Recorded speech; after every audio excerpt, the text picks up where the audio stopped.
कविता जी, हाँ जी। ये बताओ, ये करवा चौथ पूजन तो होता है, ये क्यों मनाया जाता है और कब से मनाया जाता है? करवा चौथ पूजन कब से मनाया जाता है और क्यों मनाया जाता है? जी हाँ। ये जो है ना, हमारे पास श्री करवा चौथ पूजन का कैलेंडर है। अच्छा। इसमें लिखा हुआ आता है। हम इसमें आपको पढ़ के बताएंगे क्यों मनाया जाता है और किस लिए मनाया जाता है। अच्छा, बताओ। सुनो, यह है करवा चौथ व्रत कथा। अच्छा। कथा है ये पूरी, और इसको आप ध्यान से सुनना, और जिसे नहीं पता हो वो पूरी कथा सुने। ठीक है। कार्तिक बदी चतुर्थ को करवा चौथ कहते हैं। जो कार्तिक का महीना आता है, अच्छा। कार्तिक बदी चतुर्थ को करवा चौथ कहते हैं। इसमें गणेश जी का पूजन व व्रत सुहागिन स्त्रियां अपने पति की दीर्घ आयु के लिए करती हैं। प्राचीन काल में दुर्ज नामक ब्राह्मण के 7 पुत्र और एक बीरावती नाम की कन्या थी। अच्छा। कौन थी? बीरावती नाम की कन्या, और उसके 7 पुत्र थे। 7 पुत्र थे। जी। अब बीरावती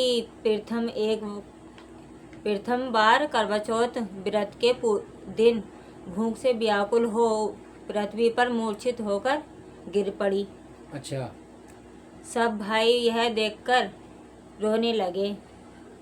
तब जल से मुंह धुलाकर एक भाई बट के वृक्ष पर चढ़ गया।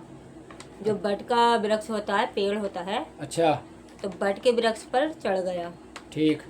उसने चलनी से दीपक दिखाकर बहन से कहा कि चंद्रमा निकल आया है। क्या कहा उसने? कि चंद्रमा निकल आया है। अच्छा। उसी अग्नि रूप को चंद्रमा समझकर, तब की वो जो है ना, वो अपने भाई के कहने पर चंद्रमा निकल आया। चंद्रमा अग्नि रूप था वो उसका, अच्छा। ठीक प्रकाश से निकल कर नहीं आया था। तो उसने कहा, बोले कि अग्नि रूप को चंद्रमा समझकर दुख छोड़ वह चंद्रमा को आकर देकर भोजन के लिए बैठ गई। चंद्रमा को देखकर और दुख को छोड़ दिया अपने, और चंद्रमा को आकर देकर भोजन करके अपने लिए भोजन करके बैठ गई। अच्छा। पहले कोर में बाल निकला। जैसे ही वो भोजन करने के लिए बैठी, अच्छा। तो पहला निवाला जब उसने तोड़ा था, तो उसमें उसका बाल निकल आया। पहले निवाले में बाहर निकल आया। पहले निवाले में बाल निकल आया। अच्छा। और दूसरा कोर तोड़ा तो उसे छींक आई। दूसरे पे छींक आ गई। दूसरे पे छींक आ गई। चलो ठीक है। और जब उसने तीसरा तोड़ा, तीसरा कोर में ससुराल से बुलावा आ गया। ससुराल से बुलावा आ गया। जी। और ससुराल में उसने देखा कि उसका पति मरा पड़ा है।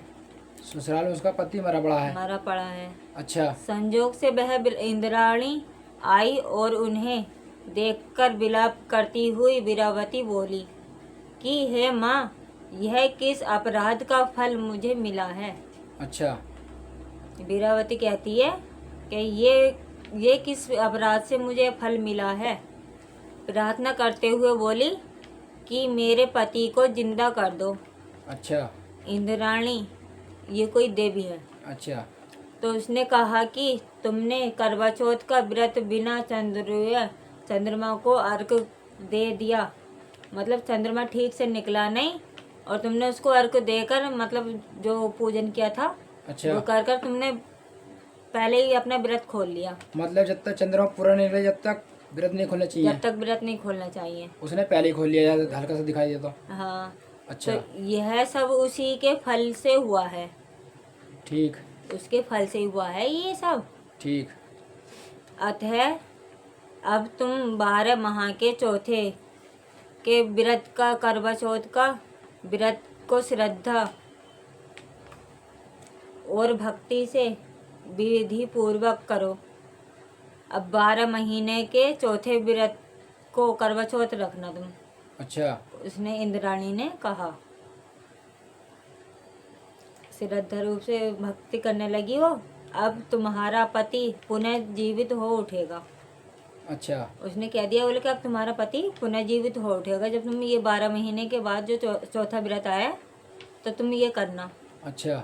इंद्राणी के वचन सुनकर वीरावती ने विधि पूर्वक 12 माह के चौथे और करवा चौथ को व्रत को बड़ी भक्ति भाव से किया।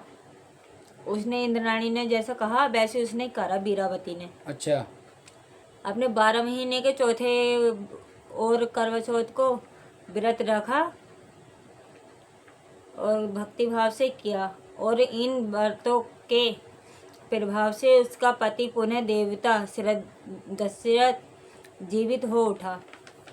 उसी दिन से यह करवा चौथ मनाई जाती है और व्रत रखा जाता है। हे माता, जैसे तुमने वीरावती के पति की रक्षा की वैसे सबके पतियों की रक्षा करना। ये वीरावती कहती है इंद्राणी से, जैसे तुमने मेरे पति की रक्षा की वैसे सभी के पति की रक्षा करना। ये कथा है करवा चौथ के व्रत की। और कुछ लोग तो इसे गलत समझते हैं। उन लोगों को इसके बारे में पता नहीं है ना, इसलिए। तो बहनों और भाइयों, पूरी कहानी आपने सुन ली कि क्यों ये व्रत रखा जाता है और किस लिए रखा जाता है।